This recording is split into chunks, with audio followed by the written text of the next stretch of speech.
Oke, bismillah. Assalamualaikum warahmatullahi wabarakatuh. Baik lagi dengan saya.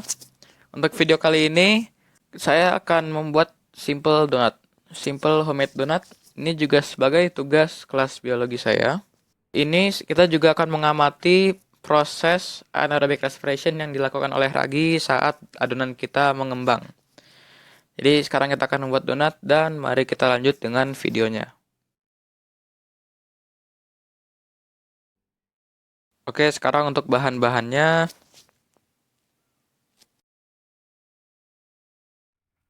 Sekarang untuk step pertama kita akan campurkan seluruh bahan-bahan keringnya.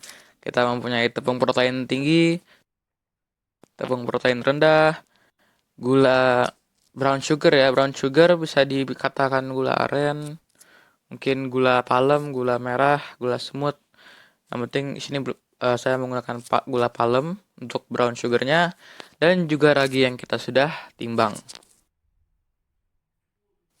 Aduk hingga rata. Saya di sini menggunakan whisk. Kalian bisa menggunakan sendok, bisa menggunakan garpu ataupun sumpit juga bisa. Yang penting sudah sampai rata. Oke, sekarang kita akan tambahkan bahan basah kita. Pertama adalah susu.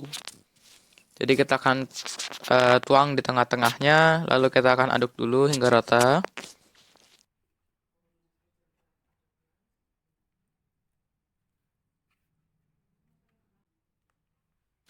Lalu kita akan tambahkan telur. Jadi kita tambahkan telur ini satu persatu. Jadi tambahkan satu telur dulu, lalu setelah diaduk rata, tambahkan satu telur lagi.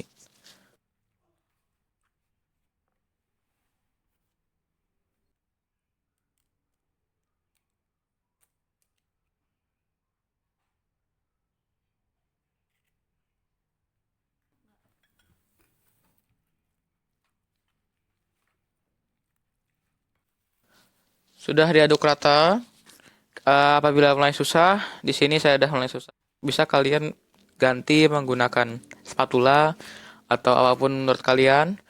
Di sini saya menggunakan tangan agar sekalian diulen juga.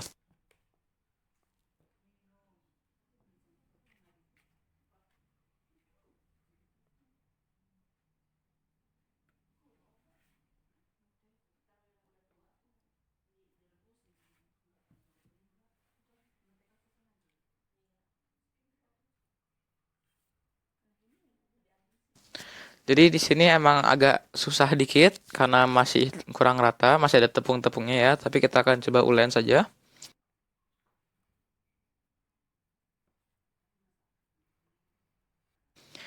Jadi kita akan ulen sehingga kalis ini adonannya. Kalau waktunya tentatif ya, seberapa kuat dan cepat kita ulen itu mungkin lebih baik gitu ya. Lebih cepat kalisnya. Jadi kita akan ulen sampai kalis.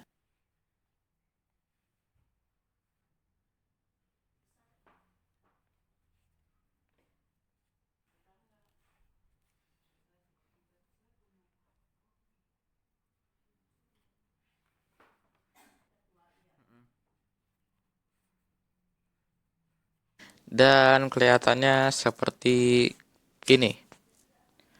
Jadi kita akan bentuk terlebih dahulu adonannya. Jadi kalau udah dibentuk atau sudah diulen nanti otomatis akan jadi gini. Tinggal dirapikan saja pinggir-pinggirannya. Tapi kalau belum, pas saat diulen tidak seperti ini, tinggal ujung-ujungnya ditekan ke bawah, dibalikan baru dirapikan jadi bola seperti ini. Atau bulat, bukan bola ya, tapi bulat seperti ini. Sekarang kita akan mengambil wadah. Kita akan ambil wadah yang cukup besar ya, 2 kali lipat kira-kira dari adonan kita, karena nanti pada saat mengembang kita tidak mau adonan untuk tumpah ya. Lalu kita akan ambil wadahnya ini, kita akan beri minyak sedikit dalamnya, diolesi seluruh dalamnya, masukkan adonannya, lalu juga balurkan adonan tersebut. Lalu kita akan ambil cling wrap, lalu kita akan tutup adonannya. Menggunakan cling wrap itu tutupnya rapat ya, tidak ada bolongan udara sama sekali. Lalu kita akan diamkan selama 30 menit. Nah, di sini dimana biologi kita masuk. Oke, jadi ini penjelasannya.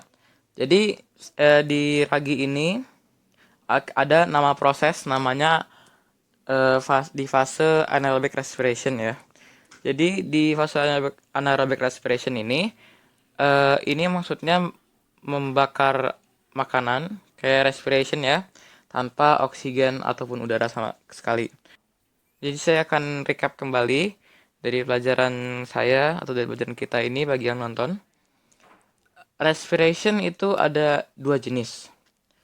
Ya, satu aerobic respiration yaitu respirasi yang menggunakan oksigen, dan anaerobic respiration seperti tadi anti maksudnya, dan aerobic kan udara, jadi tidak pakai udara ataupun oksigen. Jadi hanya pembakaran sendiri ya. Jadi untuk ini ragi ini dia menggunakan fase namanya menggunakan proses namanya anaerobic respiration. Bukan aerobic respiration karena ragi ini harus ditutup ya. Kita akan kan makanya kita ditutup rapat untuk purfing itu bisa terjadi. Jadi kayak tutup rapat ya, tadi kan kita sudah lihat gak ada udara sama sekali itu. Jadi kita istilahnya itu pembakaran itu tanpa oksigen gitu. Jadi dalam proses itu ada rumus kimianya.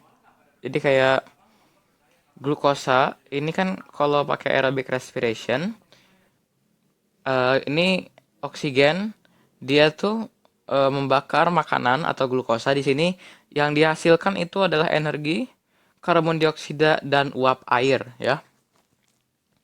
Tapi kalau di sini anaerobic respiration kita membakar makanan itu tanpa bantuan oksigen ya. Jadi kita membakar makanan itu tanpa bantuan oksigen, tapi hasilnya adalah energi dan asam laktat. Dan itu bagi manusia, dan asam laktat itu kalau dibiarkan terlalu lama pasti akan hasil tidak begitu bagus. Beracun ya sebetulnya ya. Bisa mengakibatkan kematian kalau saking parahnya. Tapi kalau untuk tumbuhan atau makanan seperti ragi, dia akan menghasilkan etanol atau alkohol kayak alkohol gitu ya, etanol tuh, dan karbon dioksida. Maka dari itu pada saat kita adonan mengembang, maka dari itu yang dihasilkan adalah karbon dioksida. Makanya adonan kita ini mengembang. Jadi itu isi karbon dioksida. Jadi kalau kita setelah proofing itu kita kempesin itu adonan, itu kan yang keluar angin. Nah, angin itu karbon dioksida gitu yang dihasilkan oleh ragi. Oke, jadi kita akan tunggu proofing ini selama sekitar 30 menit. Oke, sudah 30 menit. Dan seperti yang kita bisa lihat ini, adonannya sudah mengembang 2 kali lipat. Dan itu semuanya isinya karbon dioksida. Seperti yang saya bilang tadi. Sekarang kita akan keluarkan adonan tersebut dari wadah ketalenan. Lalu kita akan pipihkan sedikit ya, untuk kita tambahkan mentega dan bubuk vanili dan garam sedikit ya.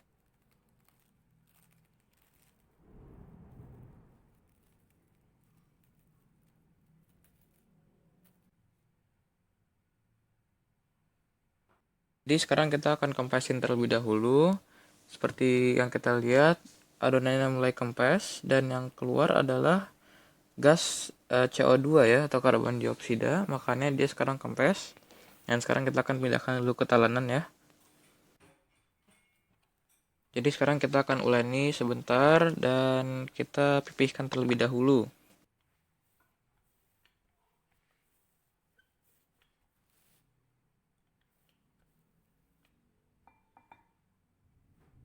Jadi kita akan tambahkan mentega yang kita sudah takar.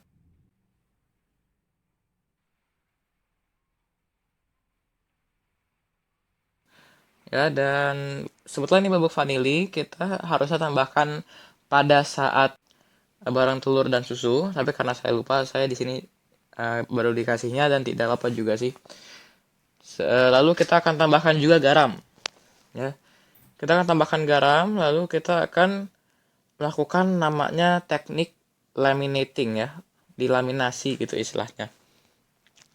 Jadi kita akan ambil, tutupkan adonannya dari dua ujung, lalu kita akan pipihkan menggunakan rolling pin, dipipihkan.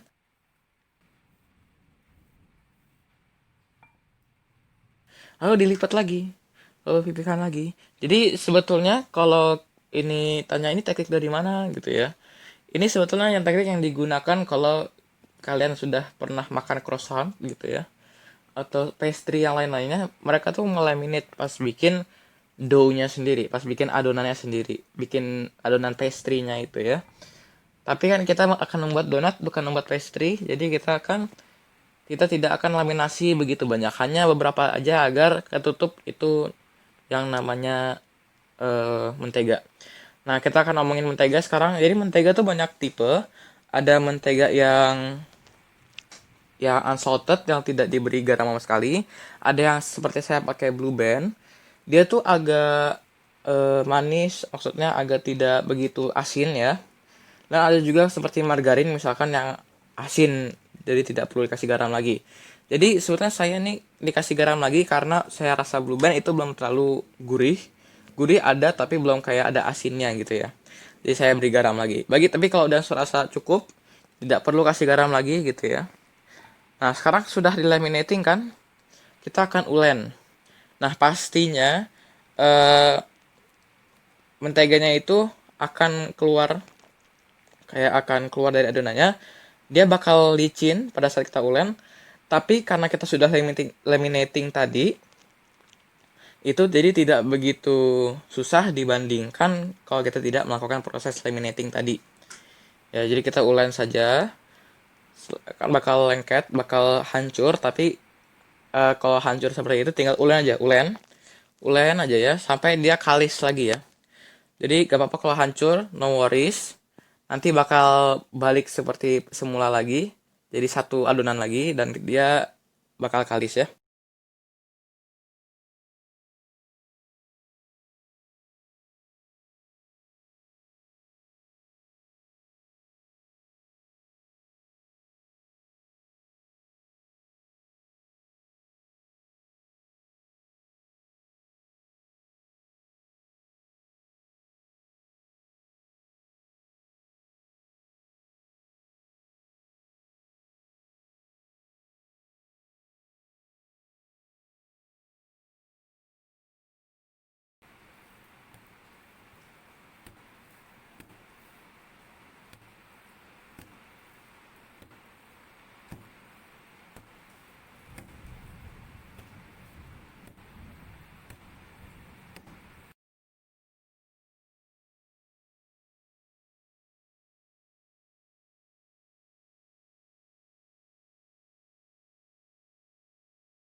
Oke, sekarang adonannya sudah kalis. Sekarang kita akan membuatnya seperti lingkaran seperti tadi lagi.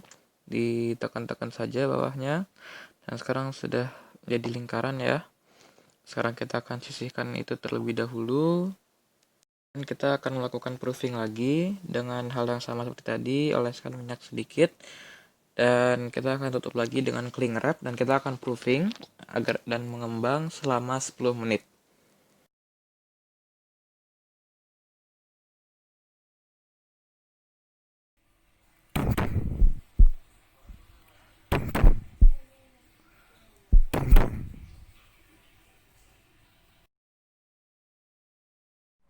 Oke, sekarang saya sedang ada di kamar saya sendiri ya. Bagi yang heran saya ada di mana, saya lagi di kamar saya sendiri setelah ini. Sekarang tadi saat saya proofing untuk 10 menit tadi jam 4 sore ya di daerah saya, dan sekarang sudah jam 9 malam ya. Jadi setelah kejadian tadi ya, saya pindah ke rumah saya, alhamdulillah, ke kamar. Saya pindah ke kamar saya. Setelah kamar saya ambil tuh adonannya. Dan ini yang kita baiknya hindari ya, namanya overproofing. Jadi ini sudah proof terlalu lama, jam 4 ke jam 9 kira-kira 6 jam. Jadi ini proofing terlalu lama. Jadi tadi setiap dia sudah mulai tumpah tuh dari wadah ini, saya harus kempesin lagi sudah sekitar 5 kali ya, sekitar 5 kali atau 4 kali gitu ya. Saya kempesin lagi. Nah, itu kita harus hindari karena takutnya rasanya itu sudah mulai hilang gitu ya, sudah karena raginya sudah mulai agak ini ya, udah nggak bagus gitu ya, apa kualitasnya gitu ya. aku juga kurang tahu, tapi kita emang harus hindari namanya overproofing ini. Kalau kalian bisa hindari overproofing silahkan, kalau tidak bisa ya rasanya akan tetap enak tapi hanya dalam segi penampilannya saja yang akan tidak sebagus kalau dihindari overproofing. Jadi kita sudah cek di sini ada rongga-rongga udara nih. Jadi kita bisa cek ini nih masih laginya masih bekerja. Jadi di sini ini nih isinya nih adalah karbon dioksida. Karena tadi saya udah bilang namanya anaerobic respiration, yang dihasilkan adalah etanol dan karbon dioksida. Jadi inilah karbon dioksida, sekarang kita akan kempeskan lagi. Dikempeskan lagi, keluarkan karena talenan saya di dapur. Ya, tadi ini masih dibersihkan dulu. Dan just kayak pakai plastik, bisa nih saya ada life hack ceritanya. Pakai plastik yang bersih ya, plastik bersih, lalu dipotong setengahnya, jadi seperti kayak matras gitu ya, matras untuk adonan kita. Jadi sudah taruh di atas matras plastik kita ini, kita akan pipihkan. Di karena rolling pin saya juga di dapur tadi, setelah kejadian tadi masih dibersihkan juga. Jadi saya bisa menggunakan tangan, tapi hanya untuk membantu saya sedikit ini saya menggunakan spatula ini ya. Jadi sebetulnya bisa juga pakai tangan. Akhirnya juga saya pakai tangan karena spatula tadi lengket akhirnya. Jadi menggunakan tangan kita akan cari kepipihan ketebalannya sekitar 1 cm. Nah, udah 1 cm ya. Harus rata nih seluruhnya 1 cm. Jangan ada yang seperti gumpal, kayak ada yang nggak rata gitu ya. Kita sebaiknya hindari. Nah, sekarang kita akan bentukkan adonan tersebut menjadi bola-bola atau lingkaran donat yang kita tahu. Bagi yang punya pembentuk donat atau punya ring mold gitu ya, silahkan pakai itu bisa. Tapi karena saya tidak punya, saya menggunakan tutup plastik yang saya sudah cuci dari kotak mungkin seperti Pringles atau seperti apa potato chip gitu ya. Jadi ini saya ambil, saya cuci dan saya akan bentukkan. Saya akan taruh di atas adonannya.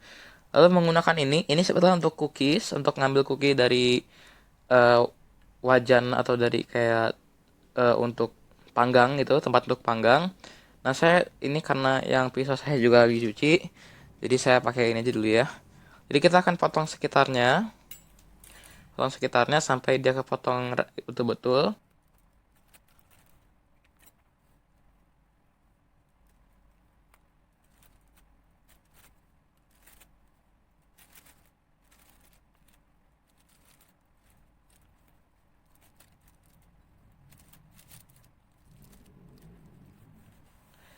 Kita akan ambil, lalu kita akan bentukkan dulu, rapihkan. Kalau nggak rapih ya, lalu kita akan taruh di wajan tempat yang berbeda ya. Lalu sekarang kita akan lanjutkan ini kepada adonan yang tersisa sampai adonan itu habis. Jika tidak punya kayak tempat lagi, misalkan sudah selesai, ambil adonan yang tersisa, ulen lagi, pipihkan lagi, lalu lakukan yang sama lagi sampai adonan itu habis. Oke, sudah selesai semuanya. Sekarang kita kalau seperti ini proofing sekitar 30 menit lagi. Itu bagian tidak ada overproofing, dan juga kalau udah overproofing seperti saya 6 jam seperti ini, 30 menit langsung goreng ya.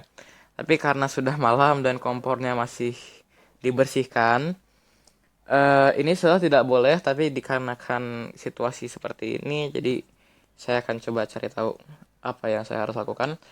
Jadi bagi yang tidak overproofing atau walaupun sudah lama tapi masih bisa, tidak sampai lama 12 jam atau lebih dari 6 jam seperti itu, di proofing dulu seperti yang tadi kita sudah bicarakan, proofing dulu, tapi ditutupi oleh kain yang lembab. Bukan kain basah tapi kain lembab.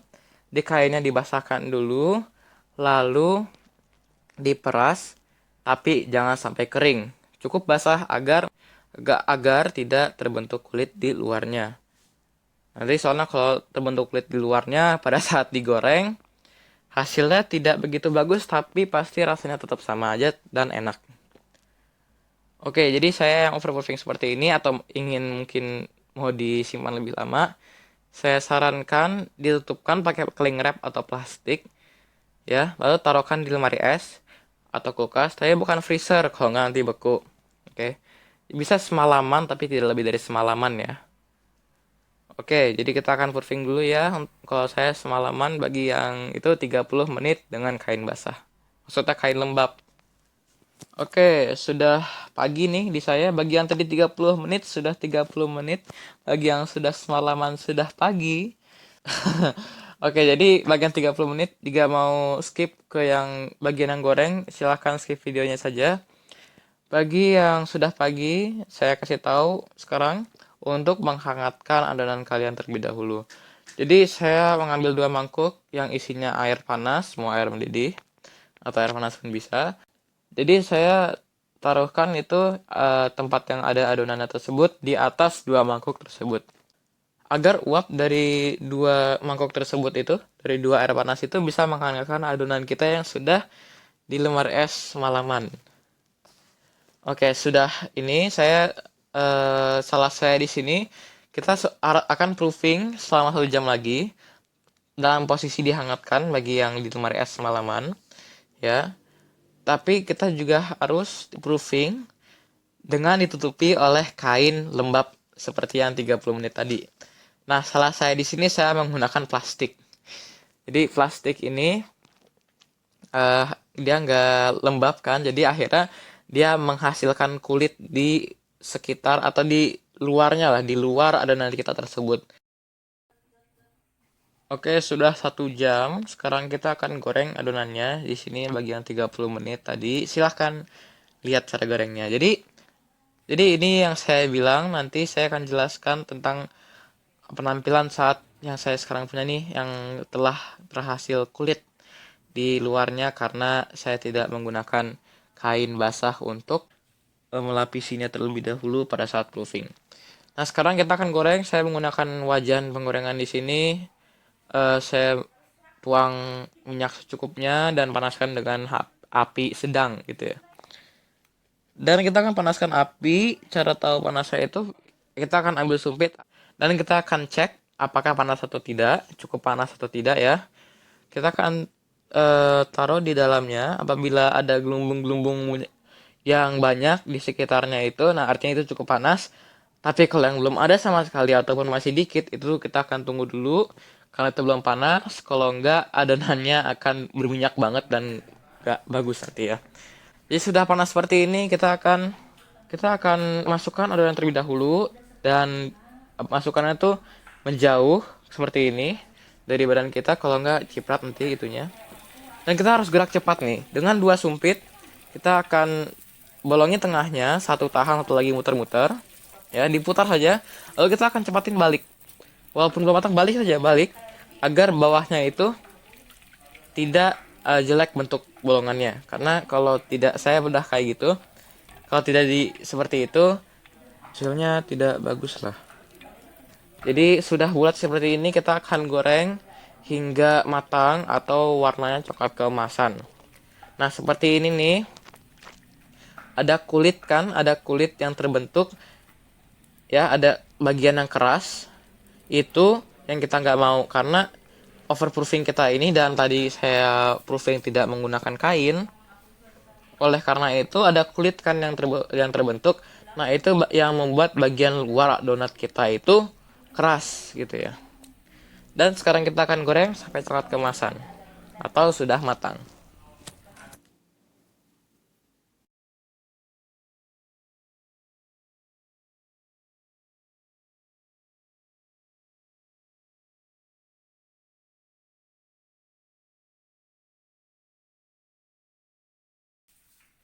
Oke, kalau sudah seperti ini, sudah matang, tinggal diangkat saja.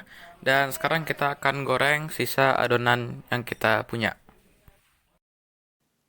Dan akhirnya selesai donat ala saya. Donat ala kita sendiri. Ini donat homemade kita sudah selesai. Dan saya sudah coba tadi. Enak rasanya ya, alhamdulillah. Dan ini adalah gula tepung atau gula kastor istilahnya, gula halus.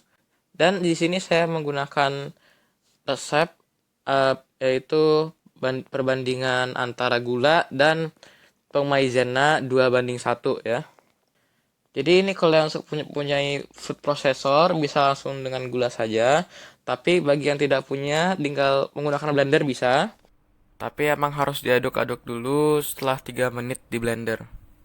Agar bisa di blender lagi jadi lebih halus. Dan kalau mau lebih halus lagi, bisa disaring cukup 2 kali agar yang gula-gula kasarnya itu tidak tercampur. Tapi jika ingin tercampur, dibiarin saja tidak apa-apa. Oke, itu saja dari saya untuk hari ini. Semoga kalian bisa mencobanya di rumah kalian masing-masing dan semoga bermanfaat. Assalamualaikum warahmatullahi wabarakatuh.